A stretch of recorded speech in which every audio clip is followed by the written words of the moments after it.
Hey guys! All right, welcome to another episode of MILF and Cookies. Anyways, last time we talked about dating, and I guess the key point I was trying to drive home was what is your goal in dating? Like, what do you want to accomplish, right?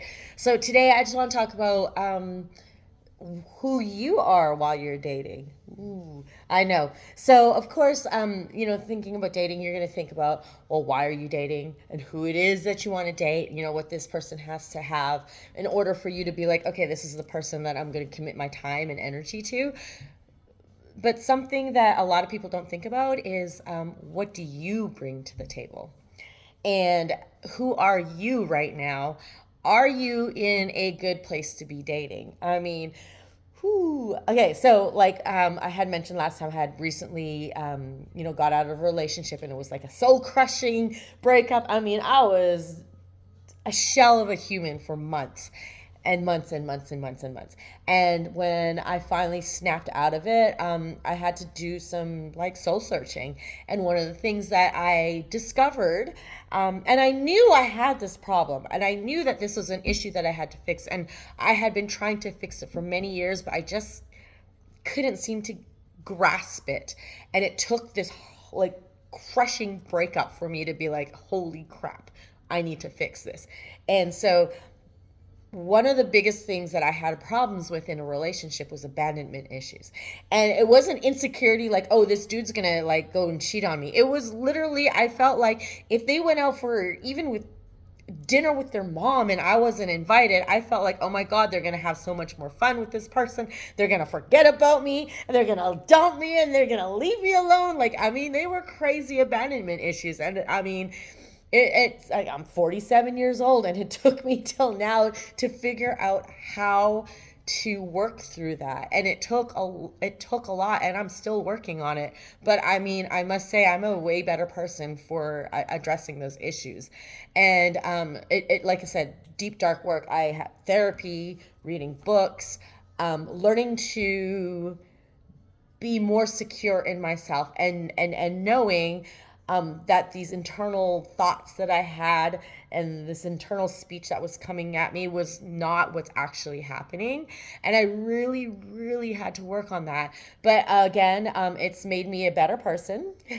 It's made me probably a better partner. And so, but again, I had to like face those demons. I had to do the work.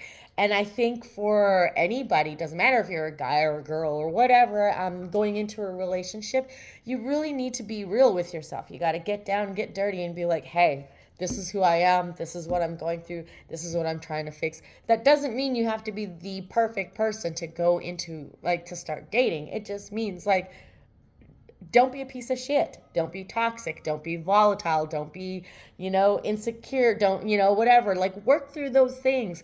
And if you feel like perhaps you meet the right guy and you're still working through those things, be honest with them. Say, hey, dude, like, I really like you and I did not want to miss up this chance to date you or hang out with you or get to know you. But I am going through some things right now and I'm working on it. So, if you're okay, then that's cool. Let's chill.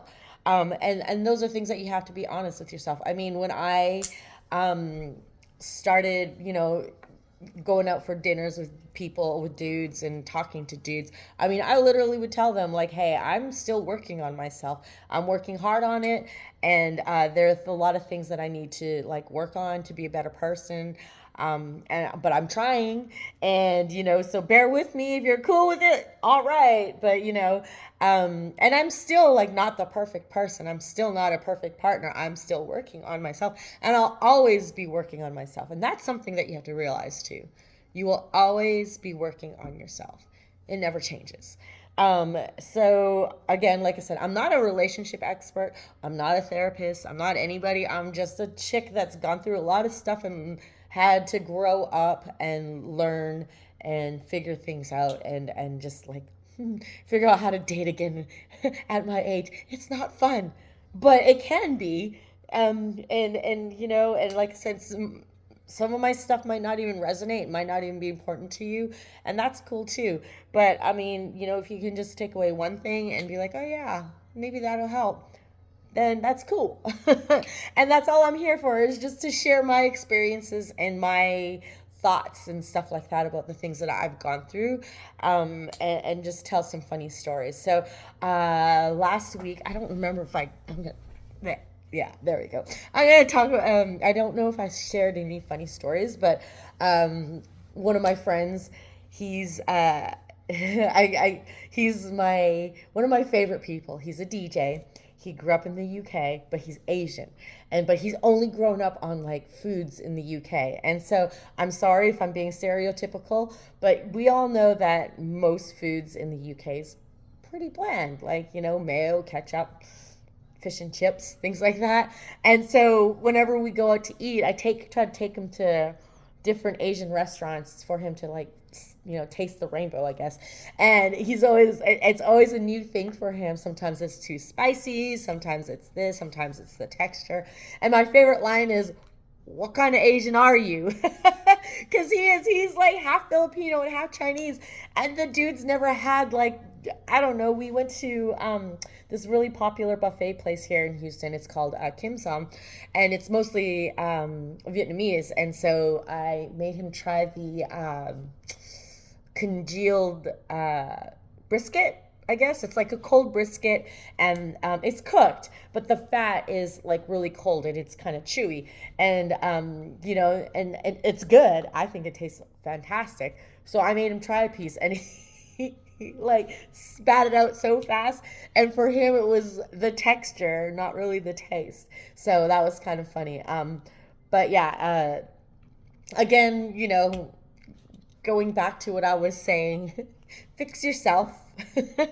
Try to do different things to, I guess, make yourself, I don't want to say better or improve yourself or anything like that, because it's kind of like negative, because you're perfect the way you are. But maybe like do things to help you.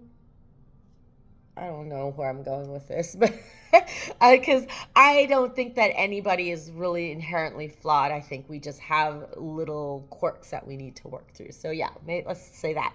Let's work through our quirks, and hopefully that'll help you in the future. If anything, at least help you deal with some of your past traumas and things like that have happened. Because I mean, I know, had I not gone through that breakup, and had I not worked through those abandonment issues, I would probably still have them, and who knows, like, what kind of person I would be. I think that strengthened me a lot, and it made me realize a lot of things, and it made me just be a better person. And not saying that I wasn't a good person beforehand.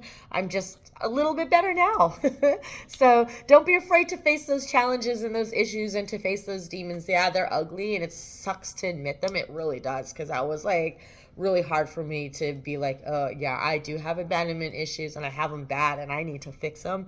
And it took a lot. It took me 47 years to be able to say something like that. So don't beat yourself up if it's something that you're just not ready to do yet. It's okay. You got to do it when you're ready to do it. So, but yeah, figure out who you are before you start dating, so that you know who you can attract and how you're going to be in these relationships, and just be honest with yourself. That's really what I'm trying to say. Just be honest.